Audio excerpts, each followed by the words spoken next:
You are listening to continuing coverage of the trial of Chad Daybell from True Crime Today and the Hidden Killers podcast. Let's go back to the courtroom. Do you solemnly swear or affirm the testimony you're about to give will be the truth, the whole truth, and nothing but the truth? So help you God. I do. Thank you. All right. Before we get started with direct examination, I just want to inquire of the witness. First, is there a title you go by? Investigator, officer, agent, etc.? Investigators, fine, Your Honor. Investigator. All right. Investigator, is it Kararic? Kararic. Kararic. Have you observed any of this trial since it began, either on the live stream or here in person at all? No, Your Honor. Okay. Have you talked to anyone else about testimony they've given in trial? No, Your Honor. Okay. Thank you for answering those questions. You may go ahead and start your direct, Mr. Pryor. Investigator, would you state your name and spell your last name for the record for me, please? Asmer Kararic, Kararic. All right. Investigator, how are you employed? I am working right now for Idaho Attorney General's office as an investigator. In June of approximately 2020, were you employed in the same capacity? Yes, sir. At what time were you asked to participate in an investigation regarding Tammy Daybell? I believe I was assigned this case on April 10th of 2020. Okay, and on April 10th, was there a ending date for that investigation or your participation? Our office ended this investigation, I believe, in February of next year. So at some point, you were asked to participate in an investigation, and then in February, you were asked to cease that investigation. Is that correct? Correct. At some point, did you come to some conclusion regarding the investigation, or was there some other reason for the ceasing of the investigation? I was asked by my chief to end the investigation because the Fremont County Prosecutor's Office wanted the case back. Okay, and originally they handed the case to your office. Is that correct? Correct, for prosecution. And then at some point they elected to ask that the case be returned to them. Is that correct? Yes, sir. Okay. As part of your investigation, did you engage in an interview with a person by the name of Melanie Gibb? Yes, I did. And can you recall the date or dates that you interviewed Miss Gibb? That was August 5th of 2020. And as part of that investigation, was that recorded? Yes, it was. Was it your normal policy to record interviews of witnesses? Yes, sir. And that's generally a good practice. Would you agree? Yes. To ensure that you get an accurate reflection of what was discussed during the interview, correct? Correct. I want to go back, if you can recall, the amount of time you spent during the interview. The interview was 3 hours, 38 minutes, and I forget the seconds. It's about 182-page report. Would that be a considerable interview? Yes. More so than on the average? Yes. Would it tend to be on the large end of an interview? Yes. And can you explain to me why the interview took so long? Well, we had a lot to discuss. I had a lot of questions that I wanted to know from Ms. Gibb. Wanted to know how she was aware of anything in this case, if she knew Lori, Vallow, Chad, and their beliefs. Okay. At any time, did you start asking questions about her personal beliefs? Well, I clarified some things with her because she said a lot of things that I did not really understand. I didn't understand what she was talking about. But yeah, it did lead to that. And part of the questioning about that was she was expressing her opinion about her personal beliefs and on topics that you didn't quite even understand what she was talking about? There was a lot that I didn't understand, so I would have her clarify, but it was on a topic of her personal beliefs. Okay. It was or was not? It was. It seemed to be. Okay. And can you recall what some of the topics that she discussed with you that were part of her personal beliefs that you did not understand? Your Honor, I'm going to object to relevance as to Ms. Gibbs' personal beliefs. Overruled. You may answer. Some of the things that she was talking about is, I call it the scale, the light or dark She gave me the impression that she can maybe was able to determine if a person was either light or dark. Is that something that she advised you of? She kind of hinted at it. Okay. And there were other options. She talked about her personal understanding of casting. She did talk about that. Okay. She talked about her personal understanding of being able to use vibrations as a means of healing or something to that effect.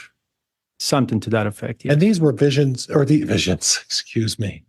These were topics that she, in your opinion, she expressed that she had a true belief in. Is that correct? During the interview, I believe that she believed in that. Okay. Now, just to reiterate, this was on August 5th of 2020. Is that correct? Yes, sir. Okay. And it was more than a year after the allegations relating to the start of the case with Mr. Daybell and others. Is that correct? Your Honor, I would object. I believe that misstates the evidence. Okay. Sustained. Now, at the end of this, and would it be fair to say that this was sort of a teaching to you of her religious theories and beliefs? For me, it was, since I didn't really understand it, it felt like she was educating me a lot about her beliefs. Okay. Okay. And she didn't say where she got these beliefs from, did she? No. Okay. She never told you that Chad Daybell taught her about all of these beliefs, did she?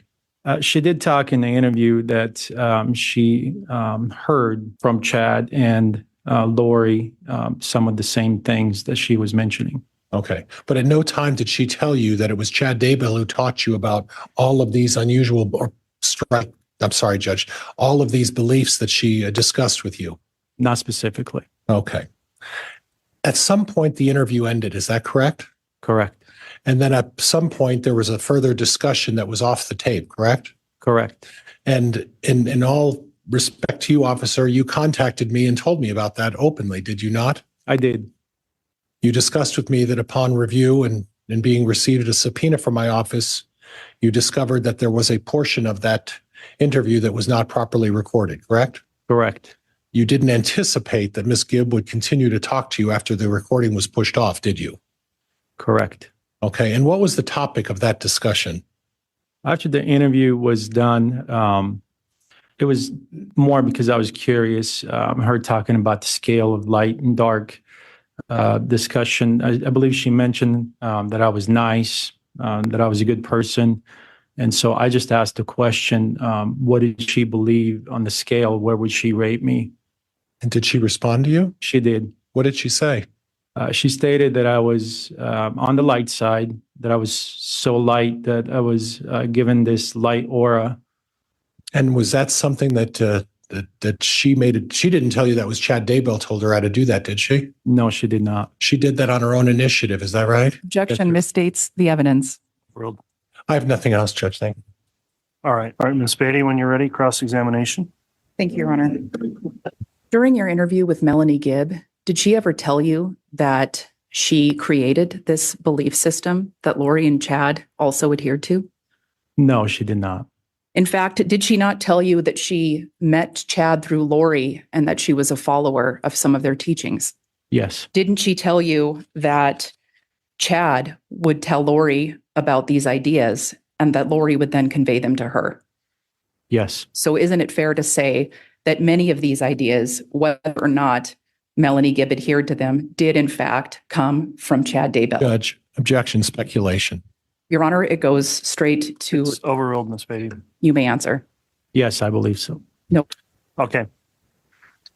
Includes cross. Any redirect, Mr. Pryor? No, Judge, this witness may be excused from the defense. Thank you, sir. Okay. Thank you for coming in and testifying. I don't believe he'll remain under any subpoena, will he, No, Judge, not from my office. in the state? He's released by the state. Okay. Thank you for appearing. Thank you, Your Honor. You may call your next witness, Mr. Pryor. Judge, may I approach again to the podium? Yes. We would call Rick Schmidt. Do you solemnly swear or affirm the testimony you're about to give will be the truth, the whole truth, and nothing but the truth, so help you God? Yes.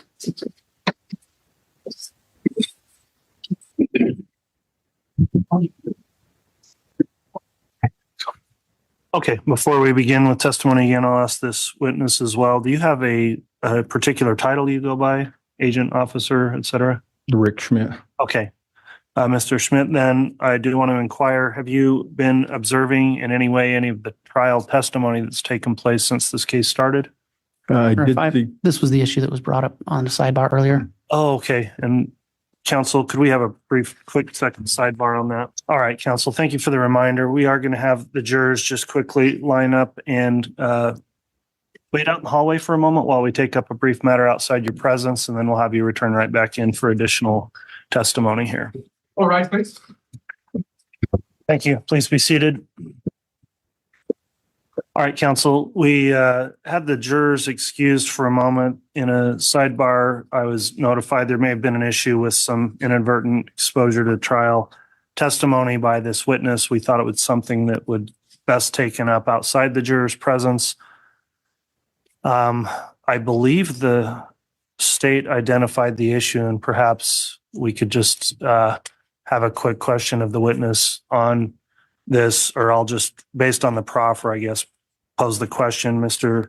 Schmidt, it was advised to the court that you may have overheard some trial testimony of a previous witness. Is that correct? Yes. And what was it that you recall hearing that was testified to in the case? It was by Ron Arnold. He said, when Mr. Pryor asked him a question, he said, I don't know, you own the property, you tell me. And how was it that you came about hearing that? It was playing on a device when I came home from work that my wife was watching. And Okay. And beyond that, did you listen to or hear any other trial testimony? no, Okay. And certainly I understand those things can happen. I want to make clear I'm not saying you've done anything wrong here other than we need to get the issue out on the record before you testify. So knowing that that comment was overheard, does the defense, I'll start with you, Mr. Pryor, do you have any questions for him in regards to what he may have heard on that? No, none whatsoever. All right. Does the state have any questions for the witness before we move on to that? No. Okay. We'll go ahead and have the jurors brought back in. I just wanted to not bring that fact up again in front of the jurors since they were instructed to disregard it previously. So the jurors can return and you can just start on with your direct at that time. Thank you, Mr. Pryor. Thank you, Your Honor. Thank you. All right. Here's our the counter for you, Your Honor. Thank you. Please be seated. All right, Mr. Pryor, if you'd like to commence with direct, you may. Good afternoon, Mr. Schmidt. Hi. At some point, you were referred to as Officer Schmidt. Is that right? yes, That was in June of 2019, 2020. yes. And which department were you with, sir? The Rexburg Police Department. Okay. At some point, you were assigned a task to participate in some sort of excavation or shovel work on June 9th of 2020 on the Daybell property. Do you recall that? Yes, Okay. Do you recall testifying in a previous proceeding last April of 2023 and being asked questions about boundaries and your role in that task that you were tasked with? yes, Okay. Do you recall being asked about whether or not there were any boundaries given at that point when you were testifying last April of 2023? yes. Do you recall what your response was? I said there was no boundaries. Okay. And then you were asked a question about whether or not they said, here's a shovel, go out there and find some stuff. Do you recall being asked about that as well? Yes, Do you recall what your response was? yes. What was your response? Something to the effect that something like that. Okay. Would it help to refresh your recollection if I showed you something? Yes, Judge, could I have the deputy provide the officer with a transcript of his testimony and Yes, you may. where the asterisk is there? Just have him read it, just the first line and the answer. All right. So this is being proffered to refresh his recollection. Is that Yes, correct? Judge. And officer, after you read it, then the deputy will run it back to me. He'll show you where he wants you to read. Now, officer, in that hearing back in April of 2023, you were asked just, hey, here's a shovel, go out there and find some stuff. Do you recall being asked that? yes, And what was your response? pretty much. Is it possible your response was yes? Yes, yes, Okay. pretty much. Oh, Pretty much was in there too. okay. Pretty much was in there as well. Judge, I have no further questions. All right. Thank you. Cross from the state. Good afternoon, Mr. Schmidt. Hi. Do you still have that transcript up with you? No, You were asked about the morning or the events that took place on Chad Daybell's residence on June 9th, 2020, correct? yes, And you were asked about some answers you gave in a prior evidentiary hearing. Yes. Judge, could we have a sidebar? Yes. All right, thank you. The court, in a sidebar there, just discussed with counsel some terminology in the questioning. There was a reference to a term evidentiary hearing made in the cross-examination. The court would instruct the jurors to disregard that term evidentiary hearing and just have a reference that a hearing took place. So, Mr. Wood, if you'd like to continue with your cross, you may. Thank you. Mr. Schmidt, you were asked about your involvement on June 9th, 2020. Yes. And where were you that day? On Chad Daybell's property. Right. And you were asked about a couple of specific questions you were asked last year. Yes. Let's talk about that real quick. You were asked about boundaries. Yes. Do you recall what that question was in regards to? No. Okay. Would it refresh your memory to see a transcript of what you testified to last year? Yes. Okay. And if you can put that down, thank you. Do you recall, in relation to what were you asked about boundaries? In the search, a grid search. All right. And do you recall what specific area you were searching or that you were asked about searching in regards to those boundaries? Yes, the fire pit and the pet cemetery areas. As you sit there today, do you recall there being any type of grid or boundary at those areas when you were searching? I don't, just right inside the fire pit and then the pet cemetery area. No specific boundaries in relation to those areas. All right. Do you recall seeing any type of grid placed on the ground? I don't remember that. You were also asked about something to the effect of being handed a shovel and walking around. Yes. When you first arrived at Mr. Daybell's property, what was the first thing you did? I don't recall the first thing that I did. Okay. At any point, did you have a shovel Yes. and walk around the property? Yes. And was that something you were instructed to do? Yes. Do you recall who instructed you to do it? I believe it was Steve Daniels. And do you recall who Steve Daniels is? He's FBI. He's with forensic. I think he was in charge of the scene that day. So, in fact, weren't you told before the search really got going in any specific areas to look around the property and see if you saw anything irregular? Judge, objection goes beyond the scope of direct. Overruled. Yes. And were you with anyone else when you did that? Yes. Who were you with? Do you remember? I remember Colin Erickson from the police department and Travis. I can't remember his last name, but he was FBI. And we were instructed to walk around the field and look for soft spots or different areas that looked different. If I may have one moment, Your Honor. You may. Your Honor, I have no further questions. All right. Judge, there will be no further questions from the defense. Very well. That'll conclude your testimony then, Mr. Schmidt. Was either side intending to have him held under subpoena until the trial's done? Not from the defense, Judge. Thank you. Not from the state. Okay, then you're released from the subpoena. Thank you for coming in and testifying today. You're welcome.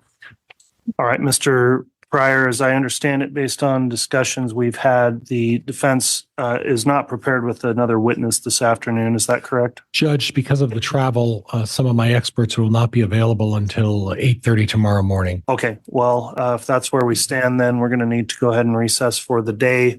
We'll continue from the court side of things, working on other administrative issues as we get towards the conclusion of this trial. I do want to let the jury know we're certainly mindful of your time and doing our best to get productive days in for you, to not extend things out unnecessarily. In a trial of this length, it can be difficult given the timing of scheduling things months and months in advance. So we're doing our best here, but we are going to go ahead and recess for the day, and we'll continue again in the morning then with another defense witness at 8:30. Thank you for your attentiveness today. As you break for the day, please follow the continuing instruction of the court to not discuss the case amongst yourselves or with anyone else. Please don't do anything to investigate the case or follow any media that you see on the case. And we will see you here tomorrow morning for additional evidence, and we will be in recess. All right, please. All right. Thanks everyone in attendance today for complying with the courtroom conduct order, and we'll be in recess. Folks, please grab all of your belongings as you head out. There's more to come in the trial of Chad Daybell. Press subscribe so you don't miss any of our continuing coverage right here from True Crime Today and the Hidden Killers podcast.